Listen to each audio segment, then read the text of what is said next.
There's been tons of people that when I make a comment on something, they just rip me.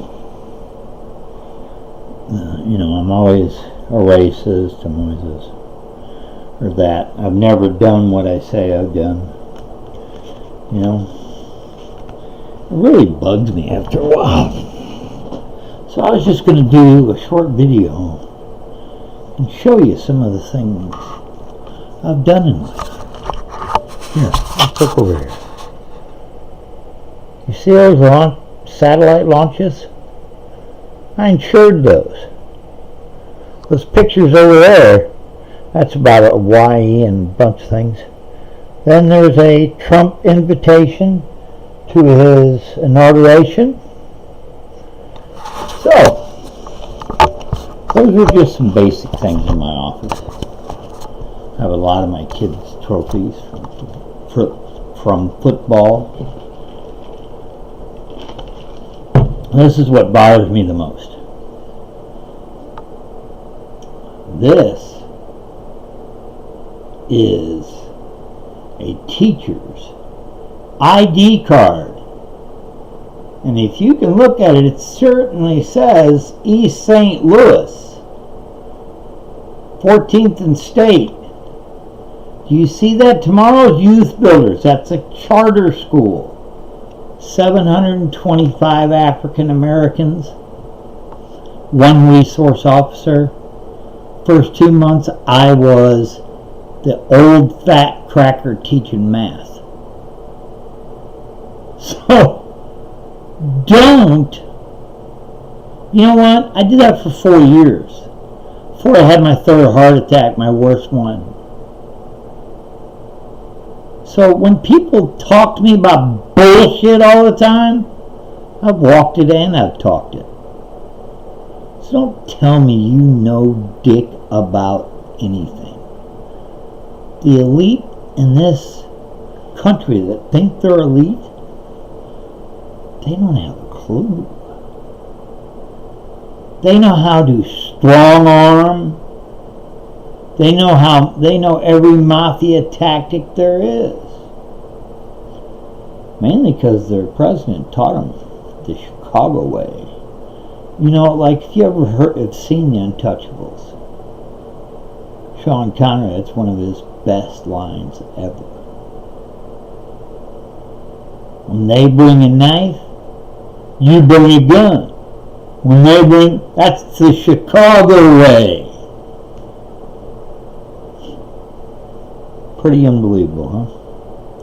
So, just for a lot of you people that always say I have no idea what I'm talking about. That was a Trump inauguration, remember? This is an RNC lifetime member. This is the Presidential Advisory Board. Donald Trump, you see his signature there? I'm not telling you just because I'm not really anything. I'm not a Republican, I'm not a Democrat, I'm not an independent. What I am is I'm an American. And right now, that's the only person that I saw that was running out of all these people for president that actually loved his country. And he loved God. That's a big deal with me. It might not be with you, but it's a big deal with me. God saved my life 6 times. I could have died on the table. Think about putting your wife of 38 years and your 2 sons through you almost dying 6 times. Because the first 5 were mainly my fault. I got whiskey betting hellbound all the time. When I was making the money doing satellite launch, I was doing real well. Then when I moved the island to Kauai for 7 years, I did all right there too. I played golf 5 days a week with just my dad. Rest in peace. Just my dad.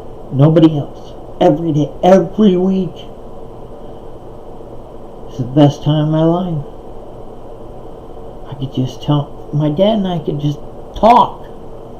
There was no one around. I worked for him for 25 years, which meant I had to do things 3 times harder than anybody else there, because there was never a time he wanted the word nepotism to ever come up in our conversations or the company's conversations. Since I took over satellite insurance, because I'm an engineer and I have all the skills to talk to everyone that's involved. I had to prove that to my dad. Night and clarity is when we were writing the first policy that we had wrote. We were trying to get agreements on where the percentages started and ended and all those things. It was 3:30 in the morning. I was tired. I got up and I walked over to where the underwriters were sitting, which no broker talks to the underwriters, okay, because they don't know their language, which is mathematics. So when I looked over and I saw our client, my father, the name that we needed to start the policy, take a percentage, and the London broker who helped us immensely. They looked at me like, oh my God, he's going to go over there and ruin everything. Well, when I sat down and I looked at him and we started talking,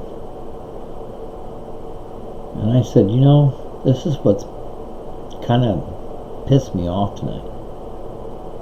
I know how much my client needs to make. I know he has to have the insurance, and he has to have it at a good price. I know how much my dad needs to make. I know how much your name of your syndicate needs to make. I know how much the London broker needs to make. And I know what your break-even percentage is. And they said, what is it? I said it's 7.01%. And they both looked at each other and they said, who told you that? How did you get that information? I said, I figured it out myself. I know time value of money. I know money using the strongest currency at the time. I know how long 90 launches over 7 years, what they were going to be. And I know the success ratio of this rocket. And I know all the different things that are going to go involved. And I worked it out. It took me a little while, but I worked it out. Well, how did you work it out? I said, well, I was going to be an actuary when I first started in this business. And my father told me, you're out of your mind if you're going to let your skills go to somebody else's insurance company. So from then on, my name got around Lloyd's very quickly. And the underwriters were told, they talked to each other all the time. They were said, hey, this is a guy you don't want to screw with and throw out some bullshit number because he'll call you on it. And you know, I worked out deals where, here, we all know what we need to make. We know what your bottom line is. Okay, let's start from there and let's work it out. And then we'll walk in and we'll give it to the bean counters and the damn attorneys and they can write it all up. But the truth of the matter is, everybody here is worried about leaving a dime on the table.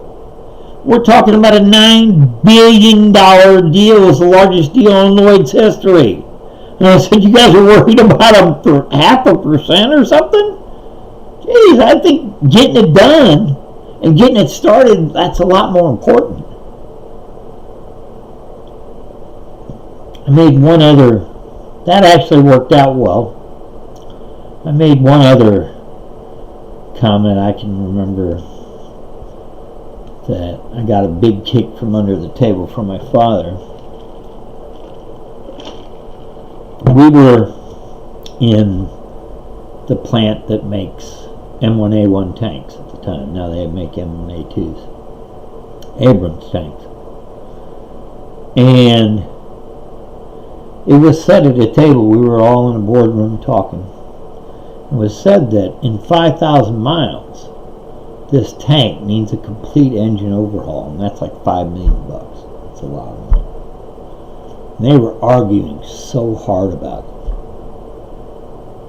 And I just said, just something that came to my head. I said, hey, let me ask you guys something. You think if you go 5,000 miles in a war and you hadn't been killed yet in a tank, don't you think you've won that war? And everybody's like, yeah, it's all the way across the United States.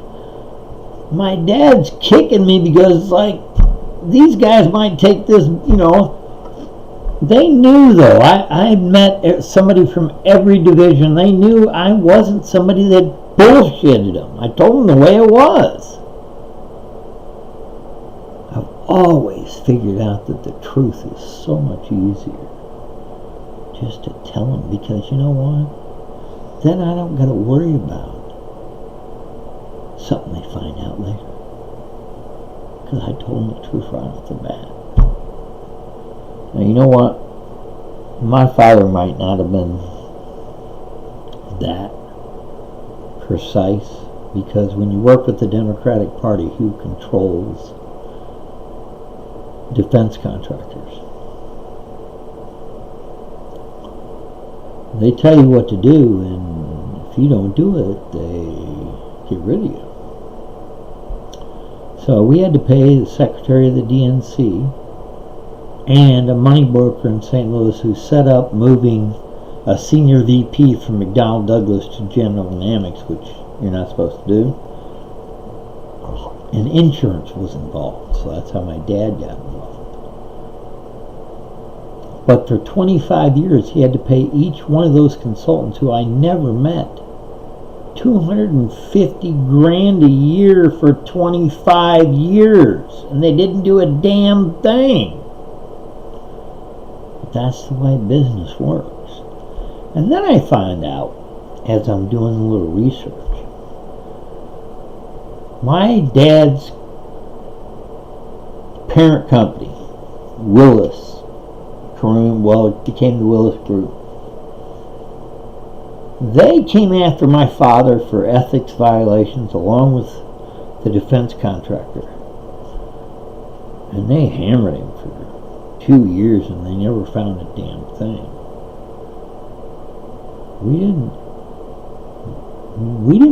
Yeah, we took people and entertained them, but we never give somebody some money or a gift. Damn. Why would I ruin my security clearance for that? That's stupidity. Okay? So, as I'm researching, Bill Clinton, the foundation, all this, and I come across, and I'd heard of this company before because I'd met Bill Clinton the first time in Tyson's Foods. And he talked about a company called Teneo, and I looked it up. The year that they came after my father, Willis Group was bought by Teneo, because Clinton and 2 different fundraisers had sat down with me to ask me, how are you making this kind of money? What are you doing? And I thought he was just being... No, he was setting me up to knock me down just like he sets every other person up, okay? Stole my company! Stole my business! And if my father was still alive today, boy, we'd have a great time going after that. Because we ended up winning a high 7-figure settlement. Can't tell you exactly. But we won it through arbitration after 5 years, where they said, we have a staff of attorneys, you'll never get a dime. And I said, you guys don't know my dad very well. He'll spend $100,000 just to piss you guys off. And he ended up winning. That helped us living in Hawaii. I guess that's why he had a 9,000 square foot house right on the beach. Hey, Dave Fogg. That's what I did in the meeting. Right as he signed the check, I said, hey, Dave. And my attorney almost knocked my head off. But I had to do it. It was the best feeling in my life.